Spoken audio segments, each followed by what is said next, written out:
Good morning. So we'll continue regression estimation on the complete randomized experiment. So last week, I mean the last class, we studied properties of regression estimation in the design-based framework. But actually, it has a model-based motivation. So now we're gonna study models, use models to investigate the properties. So notice that we can use this relationship. So this is the definition, right? And this is property, right? And so that means as long as you can compute the conditional expectations, right? So as long as you can compute the conditional expectation, which is often called Q-learning in the reinforcement learning literature, they call it Q-learning. So basically, if you can compute the conditional expectation, then you can use that to construct the estimator. So that means if you want to compute the conditional expectation, that means you need a model, right? You need you are treating yt as a random variable. So that means you need a model. Okay. So one simple model is a linear model, something like this. So the mean structure is linear in X, and error term has a mean 0 and independent of X. And this could be correlated, right? The E1 and E0 can be correlated, but it's independent of X. So under this model assumption, the Q function is just this guy, right? So this is Q1, QX1, this is QX0.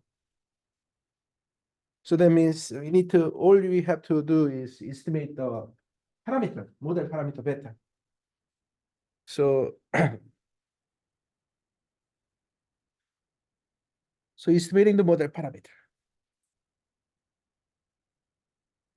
And naturally, that gives a motivation for regression estimation, right? So basically, we can use the sample to estimate the model parameter. And so that's the regression estimator, right? Regression estimator. So the prediction estimator based on the regression model.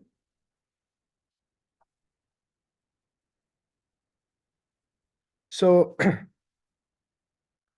although we only study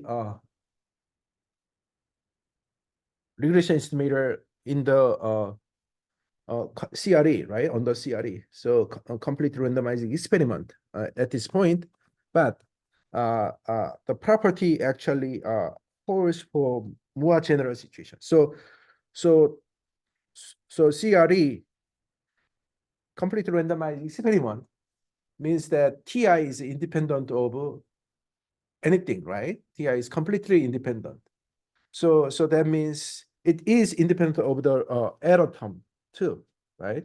So that CRE implies this, but the theory actually only requires this assumption. So that means we use a weaker assumption to show this. Well, okay. How to show that? For example,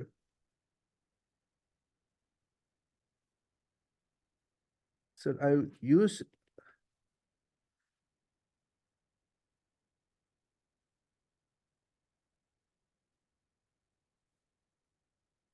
so notice that I use the observed Y, right? Because we are talking about estimator that you can use from the sample. So although if I multiply this, right, then it means that this one is indeed yi is 1, but still for in terms of the expressing the estimator, it's better to use notation in the observation rather than the potential outcome. Okay. So, so that means beta hat 1 minus beta is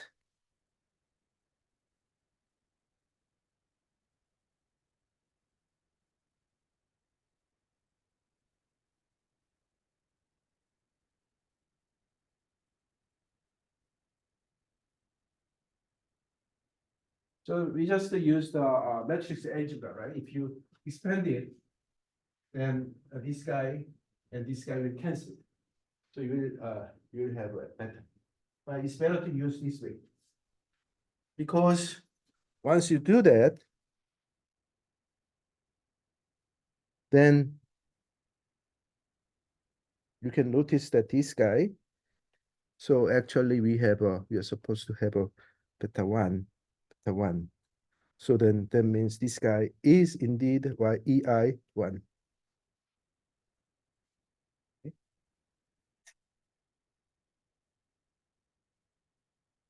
To be rigorous, well, actually, maybe let me write one more step. So because of TI, because of the effect of TI, this is right, and then this one is EI one.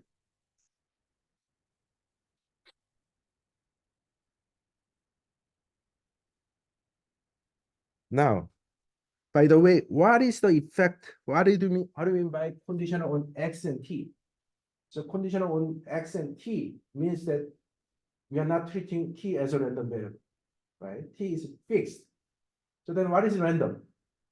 The only thing random is Y, potential outcome YI, Y1 or Y0, right? Which means that EI, so this is the only random variable. Everything else is fixed. So that means if you take the expectation, right? So that means if you take the expectation of this guy, conditional expectation.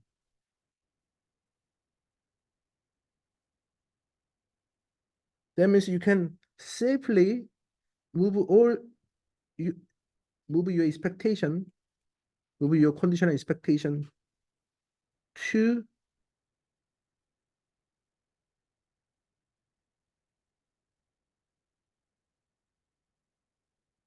given TIXI.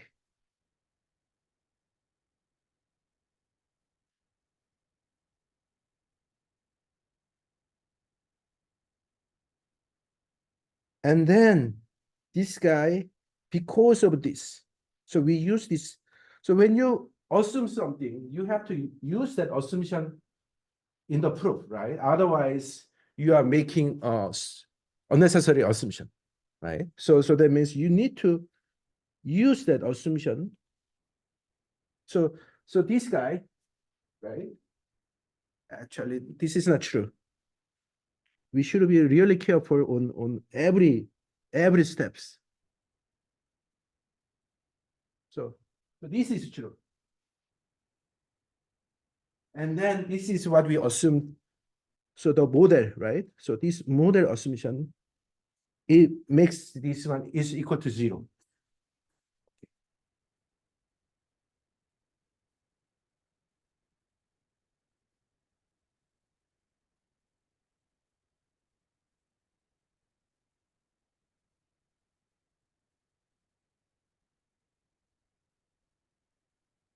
Of course, you can prove the same thing, right?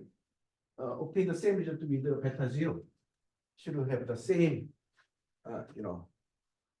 same principle applies. I mean, same techniques can be applied.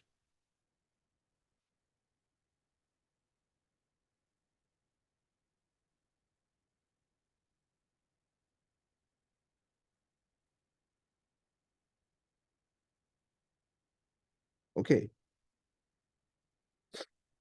Now, so that means what?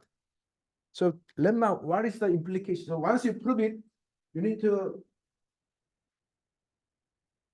have some reflection, right? Reflection on what is the meaning, right? What is the statistical meaning of so here I just prove it more like theoretically, right? I mean, but we should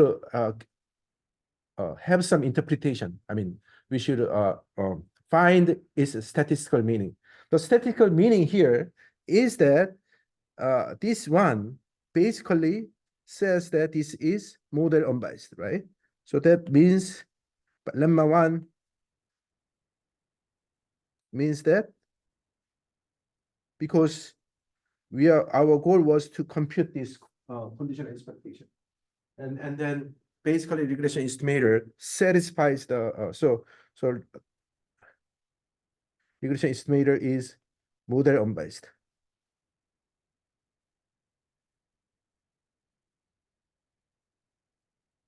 Oh, so not only design unbiased, right? Not only design unbiased, it is also model unbiased. Okay. Now, here's a more interesting part. So now we want to have some. So when you say we are not only interested in unbiasedness, right? So we are more when we introduce model, we want to do some optimality. We want to find this, investigate some optimality. So our problem is now, let's consider a class. So this is a class of estimators.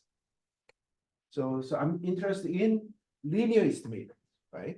So class of linear estimators, linear in Y, right? So linear estimators, and I want to impose model unbiasedness. Okay, so I want to impose model unbiasedness, and then I wanna and then among the model unbiased, that means I only have to worry about model variance. So basically, this theorem says that the regression estimator minimize the model variance among the class of model unbiased estimators, model unbiased linear estimators. So which is the reason why regression estimator is attractive, right? So in the design based, in the last class, when I talk about design based, I didn't cover any optimality. I just compute the mean and variance, nothing else. But here, I have one more thing, which is optimality. So optimality means this is indeed the best in terms of the minimizing whatever the criterion, right? The criterion here is a model variance. Okay. Model unbiased condition on the model one leads to that it should be so why? Why? Question is why. So well, we wanna first, right?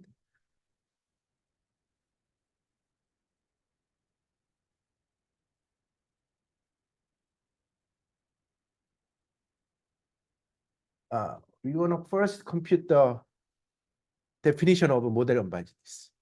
So this is model, right? Definition of a model unbiased estimator. And this one is actually, you can also, so what is this?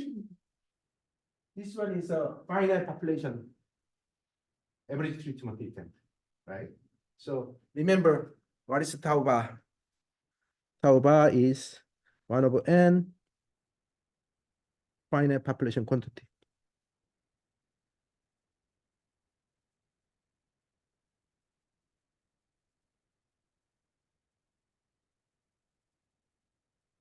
Okay. So now let's take an expectation, basically, right? Let's take a conditional expectation. Then what is this? That is under the model one.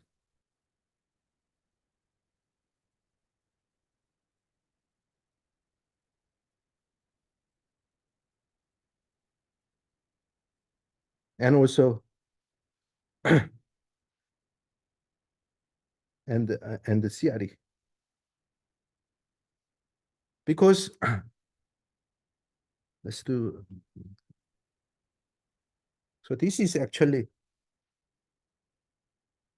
right. This is, so if you plug into here, right? If you plug this guy to the conditional expectation, then you can get something like, because the only thing random variable is 1i, 0i. The only random variable is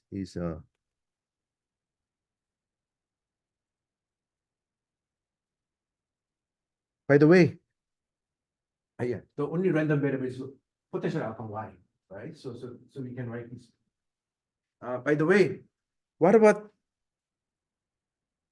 so when you say linear, that means the weight is not function of y, right? That's important. Uh, y weight can be a function of x or a function of t, okay, but not function of y. Otherwise, it's not linear, right? Otherwise, if it's function of y, that it's not, we cannot say it's linear. So, so when I say linear means, so that's why we can take the weight outside the conditional expectation safely, right? Because this is a function of x and t, not function of y. So you can move it outside.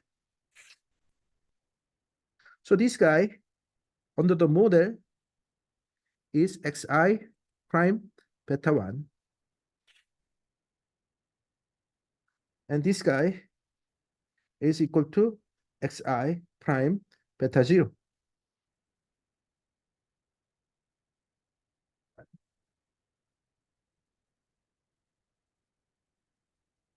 Same way, this guy, right? This guy is 1 over n, I equal to 1 to n, xi prime beta 1 minus 1 over n, I equal to n to n, xi beta 0.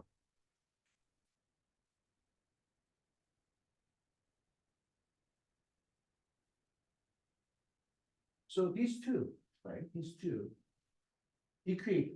Once we equate it, then you get equation 4 and 5. Because beta 0, because this equality, right? This equality should hold for any beta, for all beta. That means x has to be correct. I mean, the x part should match, right?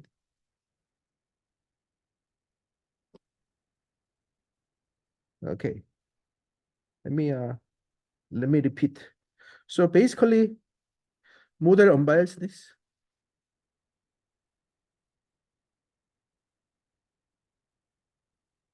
is equivalent to ti omega 1i xi beta 1 minus 1 minus ti omega 0i xi equals 0, right? Equals 1 over n xi prime beta 1 minus,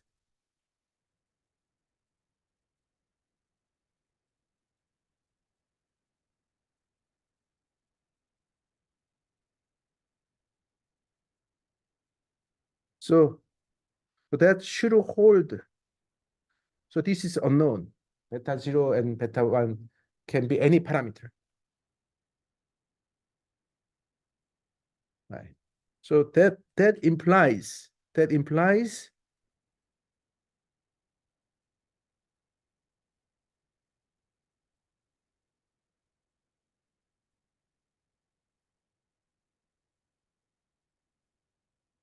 and, I mean, sorry, ti right? Ti here. That implies Ti. Oh, sorry. What am I doing? No, no. Okay. It's not correct. This part was correct, actually. This part is incorrect.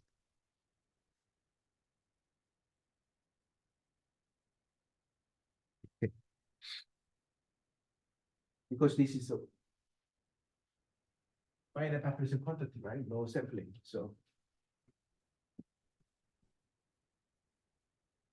that means Xi. No, no,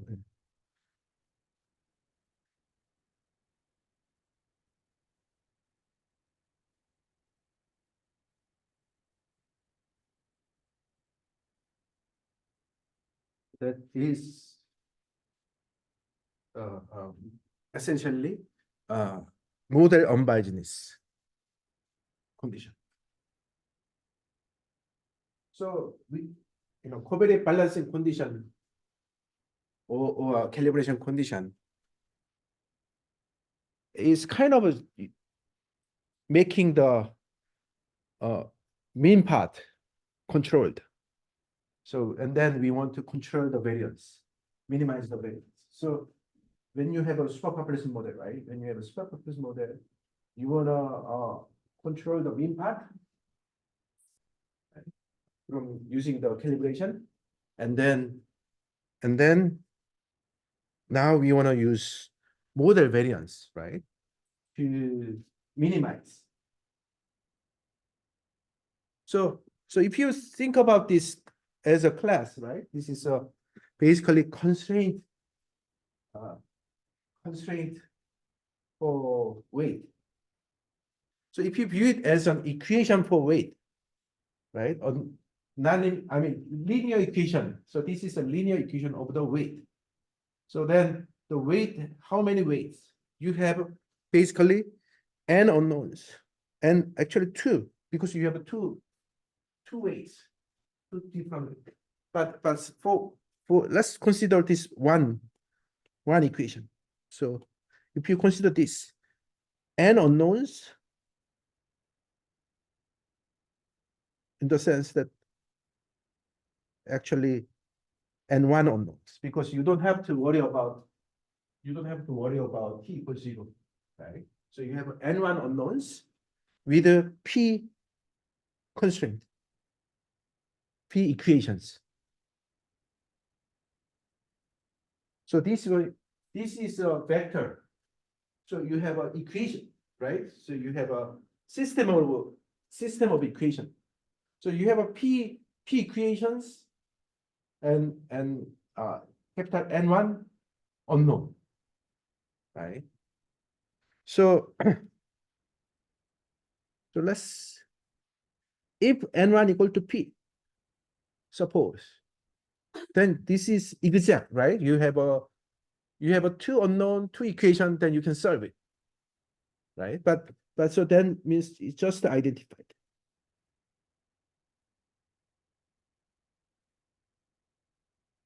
And then if N1 is under-identified,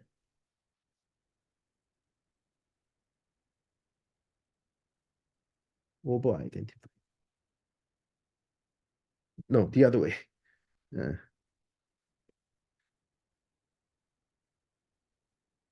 Over-identified.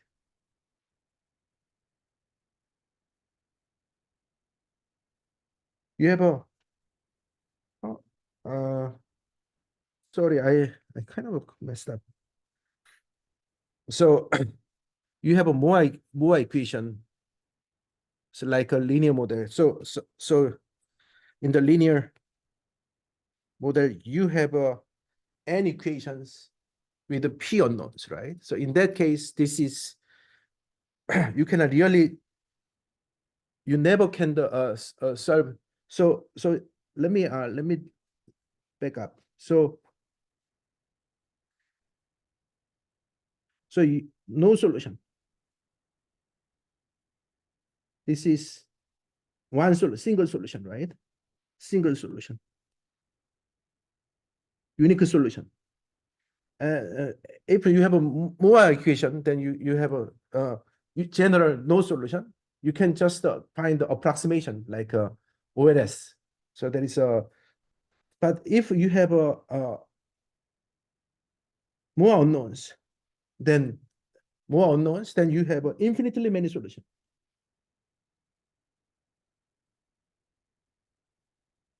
Mathematically speaking, right? So you have a more, I mean, like suppose you have x1 plus x2 equal to 1. How many x1 x pairs of x1 x2? Infinitely many, right? So that's exactly what's going on here. So you have infinitely many weights satisfying this condition. And so that means you have too many solutions. So you need to somehow determine one, right? And so you need to impose. So this one actually becomes a class. So you have a class. You so many solutions.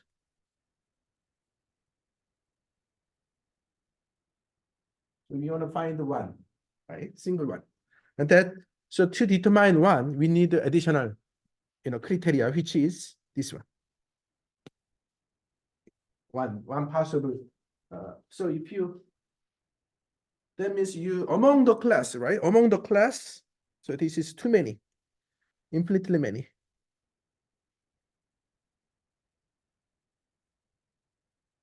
But you want to choose one, single one. Okay. And we already proved it, right? I mean, we already proved this. So we already proved that this squared. The last class we proved that the solution to the equation, so it leads to the regression weight. At that time, we didn't have this interpretation. We just given the squared, squared loss, we minimize. I mean, we use that as a loss function, and then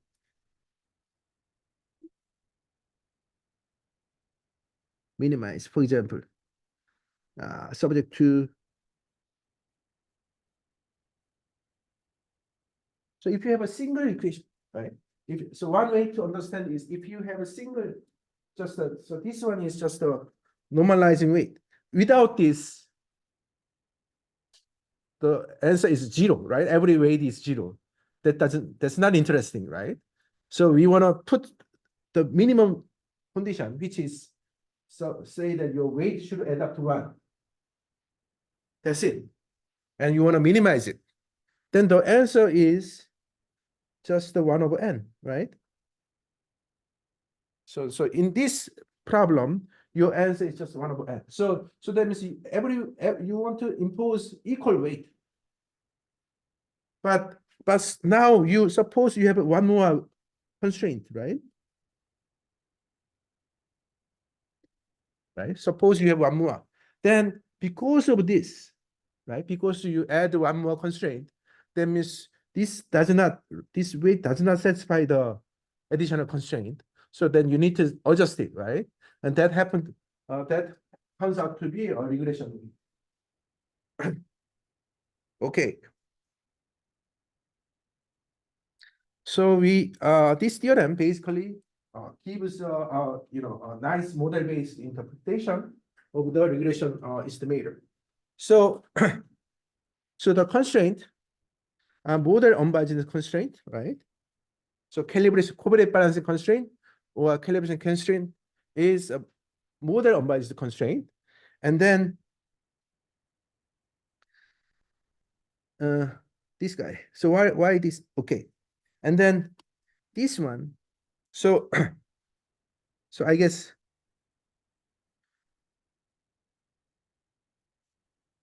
we instead of using, I guess this is, so you could use this way, variance variance of conditional expectation.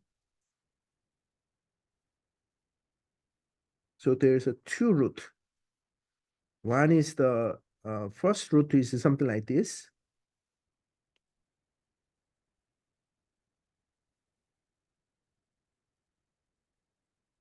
Second root is this.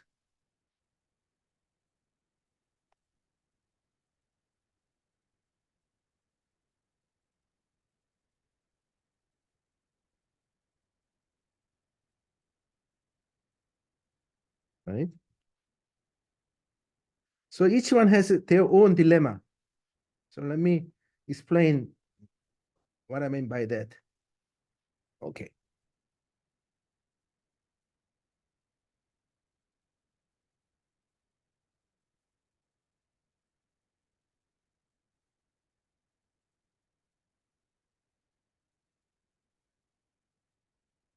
So obviously, the constraint 4 and 5, right? So this constraint 4 and 5 makes this term to be 0. Okay. So this constraint make this guy to be 0, but not this guy. So if you take the first root, then it's a little bit difficult because you cannot really control the conditional mean, right? This is a part of your objective function. So then you cannot really minimize total variance. So this is not really good road. Better way is this way. Second way, you can actually have a very nice interpretation of making the first variance of conditional expectation to be 0. And then you have only to worry about the conditional variance. Okay. But there's still one problem to be solved. We know that the regression rate is actually minimizing the conditional variance of this tau hat omega, not this conditional variance of the difference. Okay. So that means we should make the connection between, because our regression estimator is relevant to this conditional expectation, not to this conditional expectation. Okay, so we need to figure out, because we know that this is a better way, right? We know that the second way is a better way. So I want to use it, but then what's the relationship between this guy and this guy? Right? Turns out that that's very nice. We have this relationship. Why?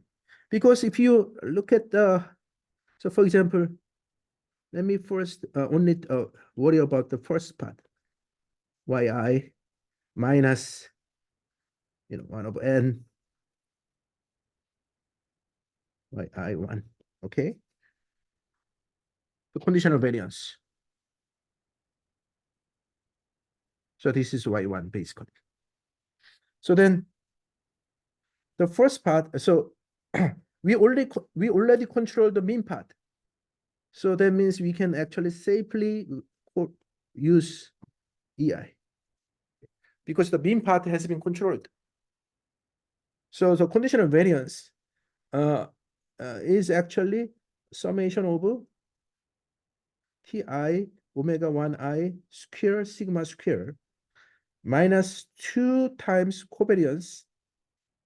So is Ti omega 1i times sigma square. So sigma 1 square plus 1 over n, maybe 1 over n square summation I equal to 1 to n sigma square. Something like that. So this guy is constant. Constant in the sense that it has nothing to do with the weight. This guy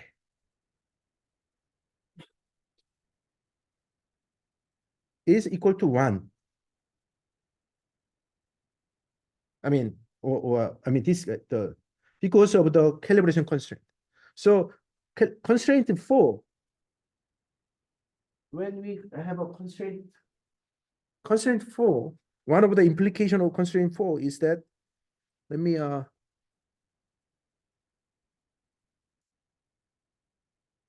so one of the implication is that if you have one is in this, if you X include one, that means your calibration weight is normalized. Okay.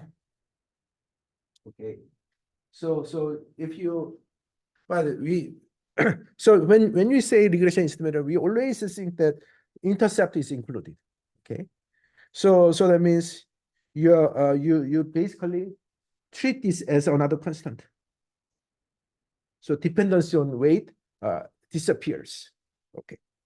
So that means you can safely show that your variance, conditional variance of this difference turns out to be the first conditional variance and plus some constant.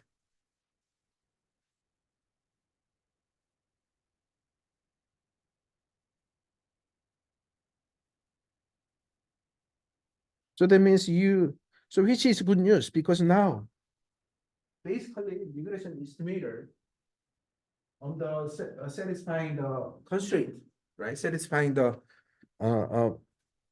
calibration or covariance balancing constraint, this term is 0, right, by 6. And then this term is equal to this by 7.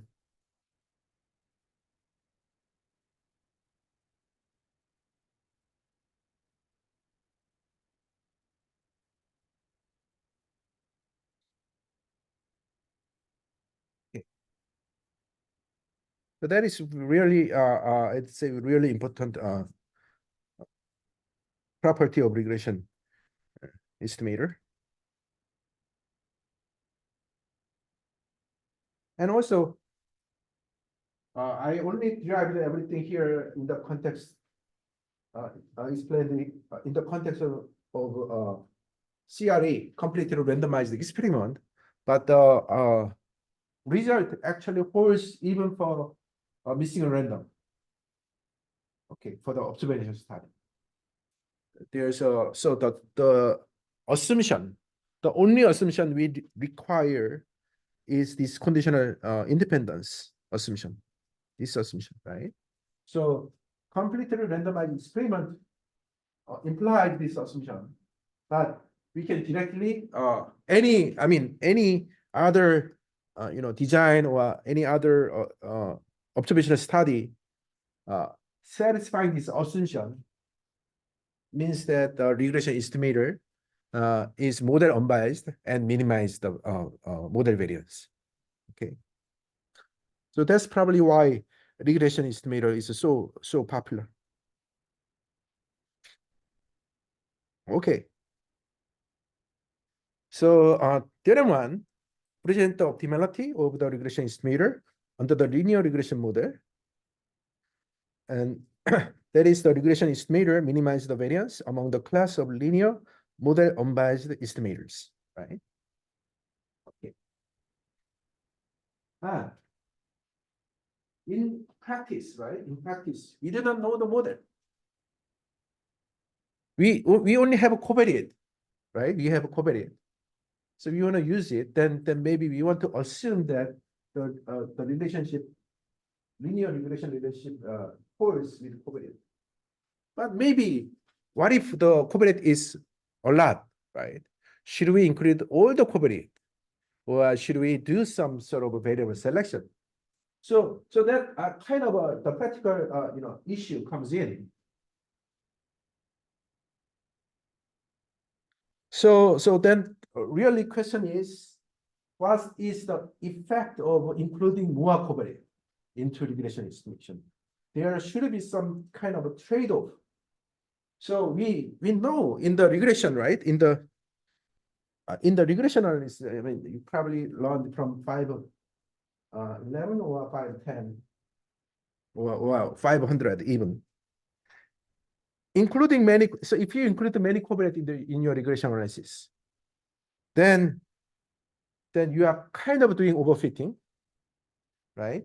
So you're kind of doing overfitting. So overfitting reduces the bias, but increases the variance, right?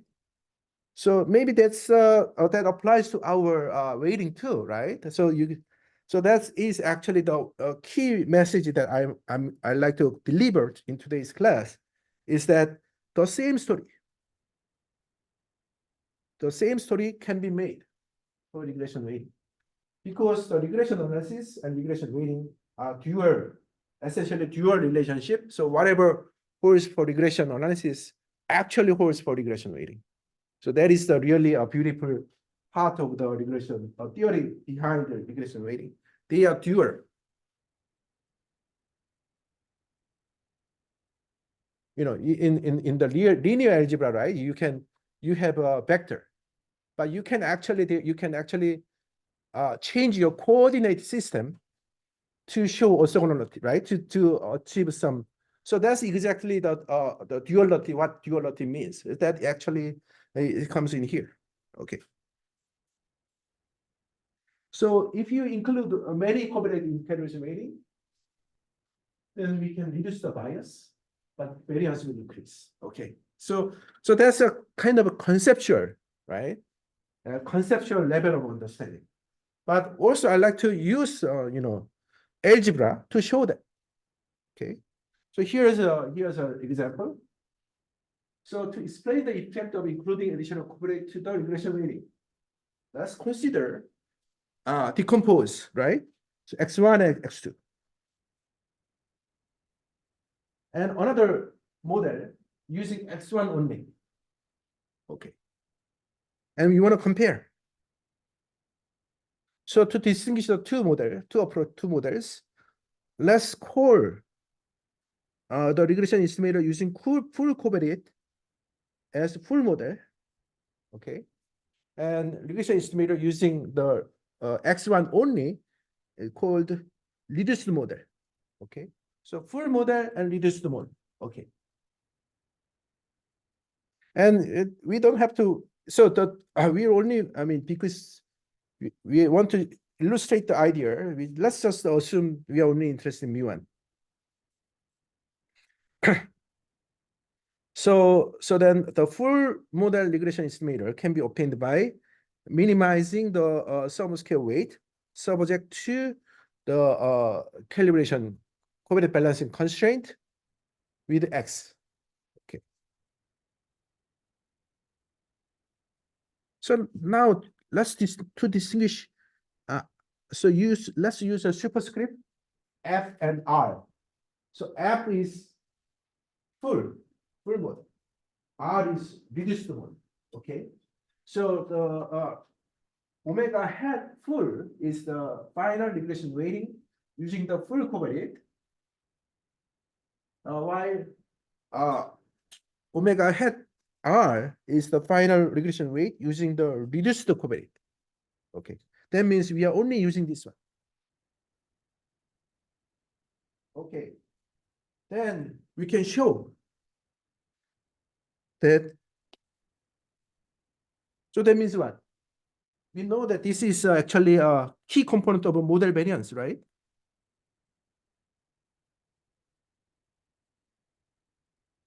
Key component of model variance. So then full model increases the variance, right? So that you can see. So we'll explain, we'll show that, but let's try to understand the implication. So one implication of this lemma is that the reduced model regression estimator has a smaller model variance, right, than the full sample regression estimator.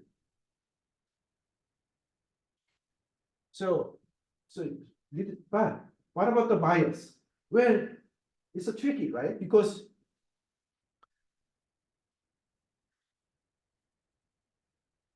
if the true model is actually full model, then you are not really controlling x2. So that means you are using wrong model. So that means the model bias is not equal to 0. Okay. So it's exactly bias and variance trade-off.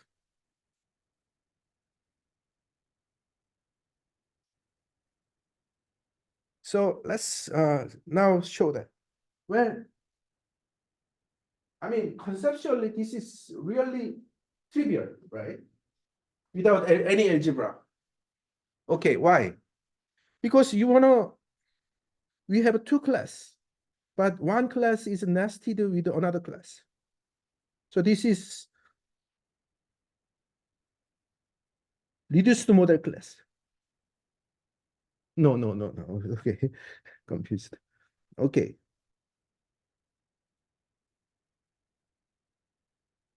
Mm, no, not reduced. The other way, because you full model, right? Because you impose many constraints, then the set of right, the set of weight will be smaller, right? Because if you have no restriction, right? Suppose you have no restriction, it's the whole weight. It's really a lot, right? But if you make additional constraint, then it gets the set becomes smaller, smaller, smaller.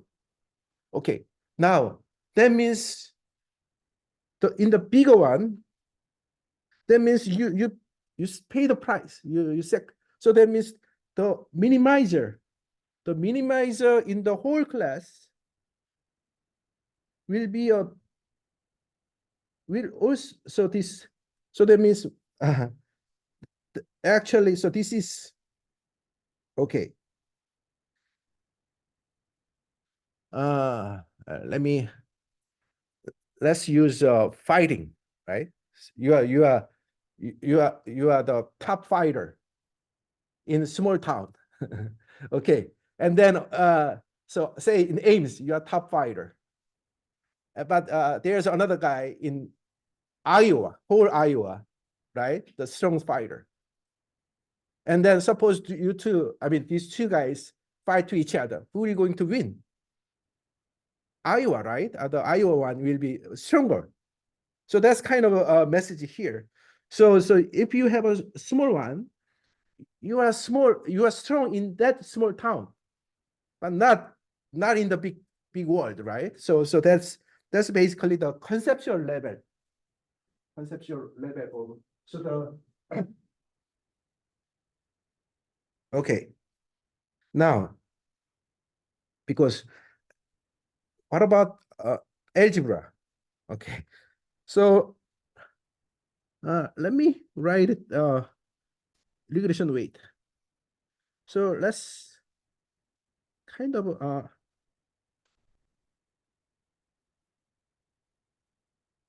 right. So this is a regression weight. Uh, by the way, x is so this is 1i. I mean, x is n here n1 by p matrix. So this is kind of a this is a vector mean. So this is a p. So this everything. I mean, when I say a vector, this is like this, right? So that means this is a p-dimensional vector. So this is a p by 1. So then you transpose 1 by p by p by 1, right? Okay.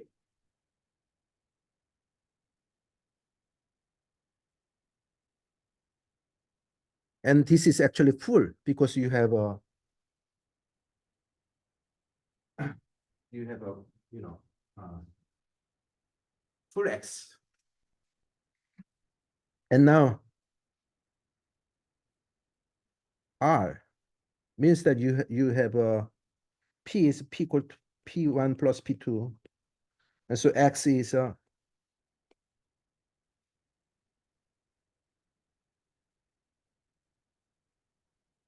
right. So your p-dimensional vector has a p1 dimension and p2 dimension. So then this one will be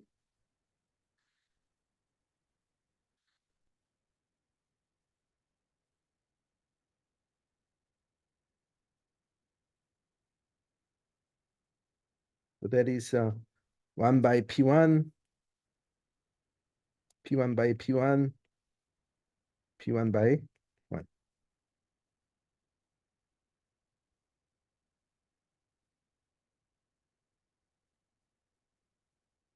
The weight is the element, one element of the weight is scalar, right? So this is basically okay. And now what I like to say is that you can always orthogonalize. So this is a kind of Gram-Schmidt transformation. Oops. So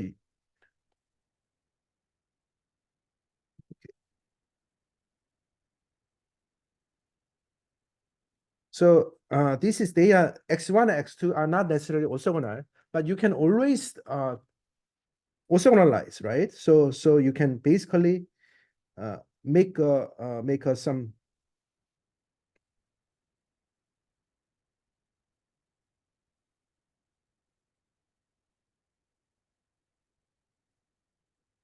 So I mean, I don't know whether you guys learn this PX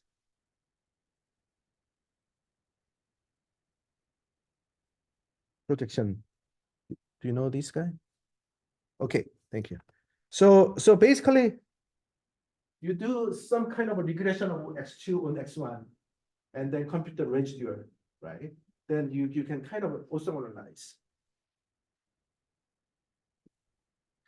So basically, idea is basically you can write this, express this as x2 tilde, so you can sort of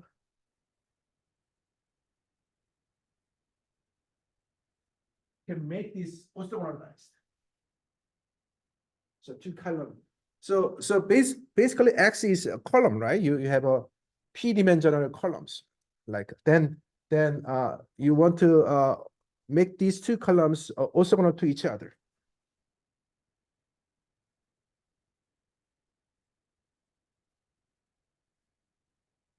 And to be rigorous, actually, this is not really equal. So because this is X is just this one, original one. But this one is a transformed version. So you can sort of think that you can multiply some matrix, right? Invertible matrix to make it invertible, right? To make it orthogonal. So that is basically the idea for Gram Schmidt transformation. Schmidt trans.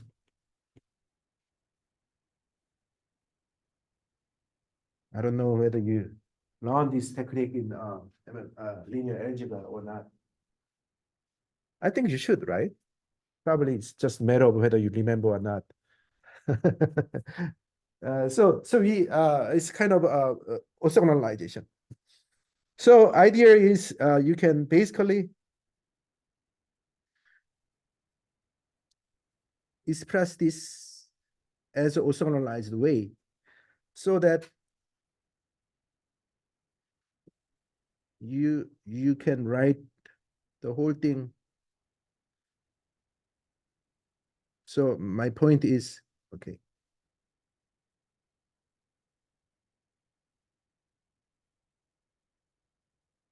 To trans tilde prime. This is not really good notation, but x1, okay. Let me maybe I will add one more page. So omega 1 hat I is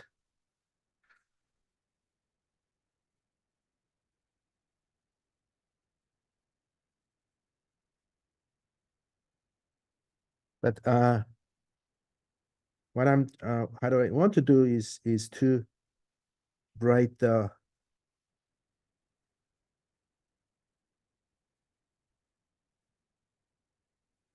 tilde 2i,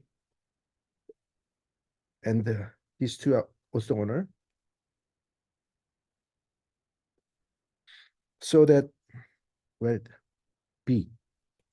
So idea is actually, let me write it this way. Pre-multiply, right? Because this is actually 1 by, sorry, let's be more rigorous. So this one is actually 1 by P matrix. So you cannot really pre-multiply matrix B front, but you can post-multiply. So X transpose B, so let me write this way. We can find B such that X transpose B is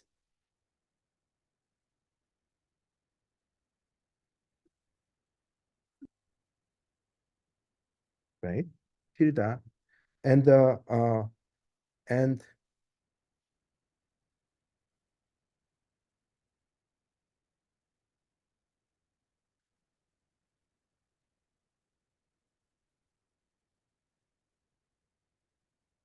X2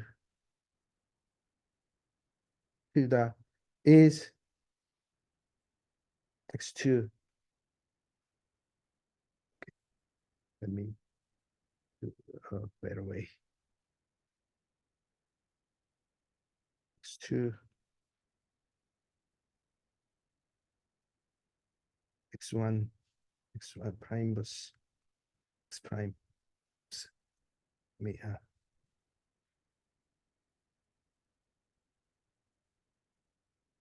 and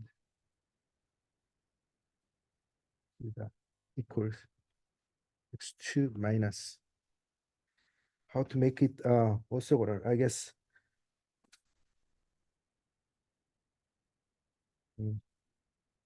X1, right, X1 prime, X1 inverse X1 prime, X2, something like that. So that this one is P2 minus times 1, and then this is 1.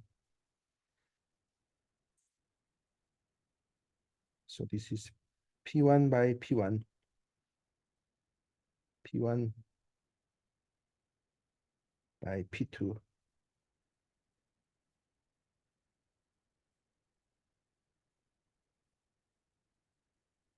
I think well, I kind of messed up. Anyone know how to construct the Gram-Schmidt transformation? Maybe I should post multi uh pre-multiply it. So it's like x2 minus x2 hat using x1. So idea is once you do that, then you can basically write it as a x1 prime, x2, x1 prime, x1 1 I plus x2. Let me back up. Okay.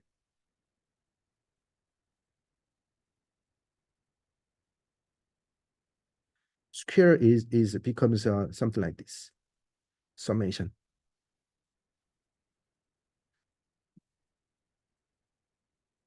And then the idea is you can this one turns out to be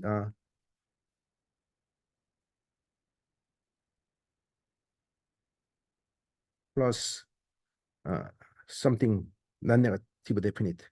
So that is actually x2 tilde tilde bar prime x2 tilde prime x2 tilde inverse x2. So tilde. So this is non-negative definite.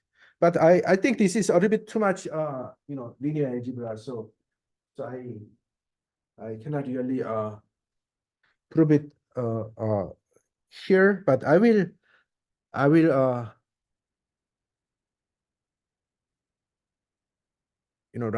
write down the proof, formal proof, and then put it in our canvas.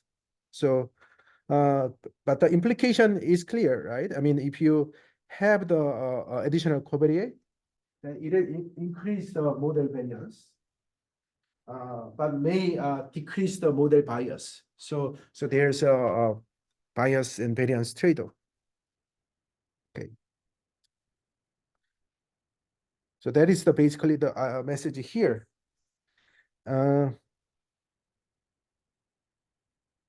then naturally you can you may wonder, in practice, there could be some really important covariate that must be included in calibration weighting, while maybe it's not really important. Maybe subjectively you may think that this is not really, could be not really important. So for example, one typical example is if you know, so if you have data from student, right? A student, suppose your data is a student data, then the gender, right? Or some demographic variable, right? Race, right? Age group. That is kind of can be X1. But maybe the county you are living in, right? The county or some that is, you cannot really include all the county variables into covariate. Then maybe a little bit, right, very wiggly. But on the other hand, people in the same county could be correlated, right? They are kind of homogeneous. Then it makes sense to include that county information, right, or school information into the X2, and kind of argue that the school specific effect could be random rather than fixed. Okay. If you are interested in, for example, performance of a student from Iowa State University versus University of Iowa, in that situation, school is a fixed effect. Okay, because that is the part of your research question, right? But suppose your research question is something else, and you happen to know that information, school information, in your covariate, then that can be S2, part of variable in rendering. So that is the kind of a message here. And so one thing you can do, okay, is to so then you may want to achieve exact calibration or hard calibration, right? Exact hard calibration for X1, and achieve approximate calibration. So relaxed calibration, which can be called a soft calibration. Next. So how to do that? Well, let's first compute the difference, right? So estimator and the population, finite population quantity, and then you can write. So this is the mean part. This is a random part. So you want to control the model bias, right? So it makes sense to use this kind of criteria. Minimize expected value of t square subject to c equals 0, right? So c equals 0 is that you are imposing this guy is equal to 0, which is hard calibration. So you want to impose hard calibration on X1, but you want to minimize. So if you minimize, so then let's take a look at the t square, right? Then this guy, so we want to achieve a small expectation, right? So we want to achieve a small value of this one. that means it's better. This will be small if the calibration occurs here, right? But if you impose 0, if you make this one 0, then this will go up, right? Because you are adding too many x variable, that will increase your variance. So if you reduce, if you force it to 0, then this will be large. If you relax it, this will be small. So maybe there are some, sweet spot, right? So there's some, so this is kind of two, so trade-off situation. Okay. So how to solve this kind of problem? Well, now your objective, so previously our objective function was only this one, right? Previously our objective function was only this one, but now your objective function, this one, which contains omega. Okay. So you want to solve this optimization problem, contains some of the two convex functions. Okay. So so here's the lemma. You can formulate.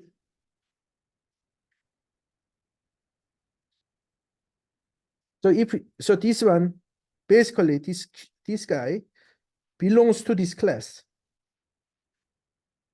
Okay. So you have a original scalar loss, and then you have something addition. Okay.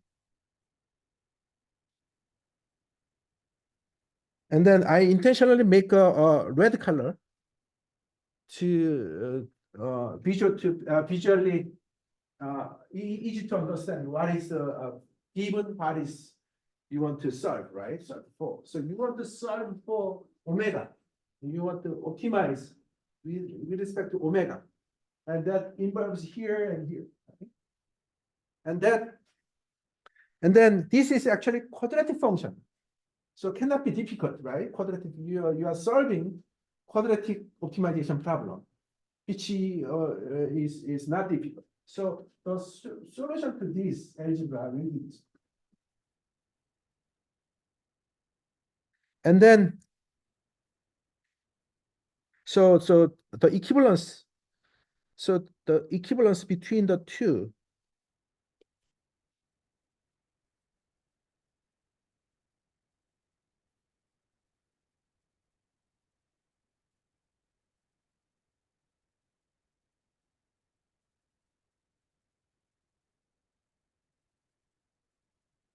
So, I mean, thinking about this identity is difficult, but checking whether this equality holds or not is really easy, because all you have to do is to move this guy to here, right?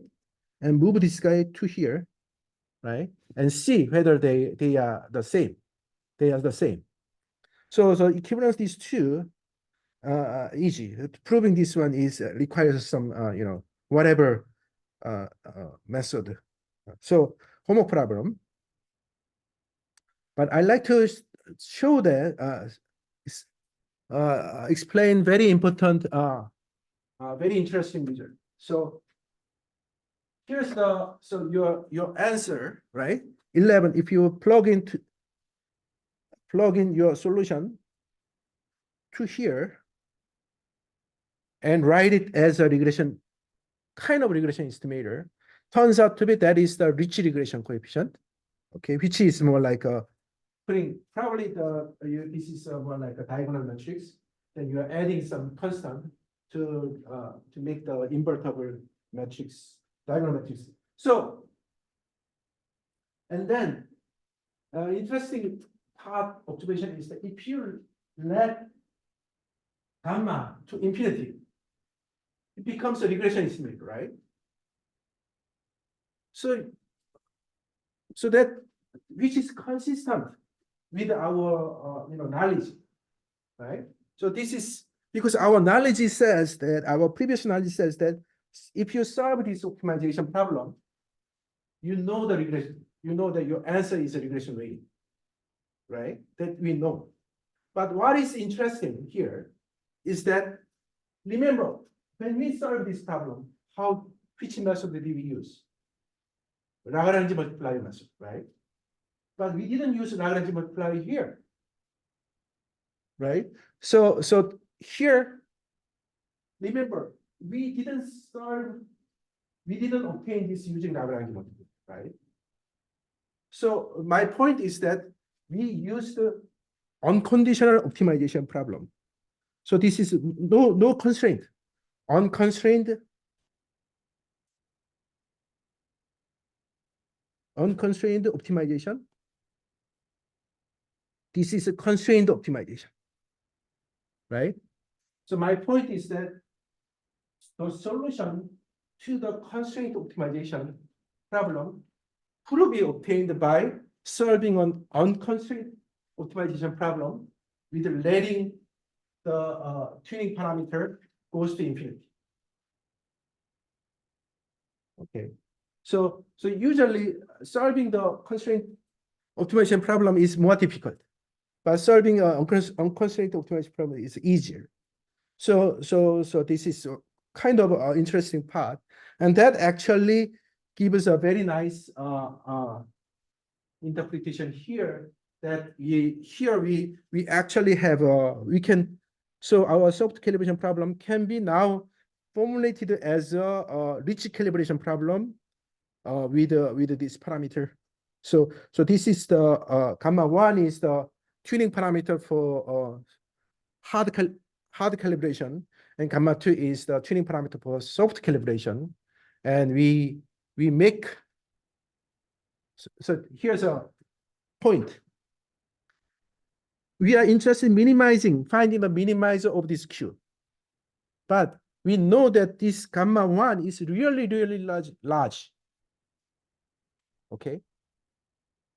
Then that means what? That means in order to find the minimizer with a really large gamma 1, that means we need to make this guy to be really small, right? Which happens when it is 0. Okay, so that's logically, so that is the point. Logically, requiring this gamma to goes to infinity means that it's almost the same as putting this constraint to be 0, which is a constraint optimization. Okay, that's all. I will continue next week.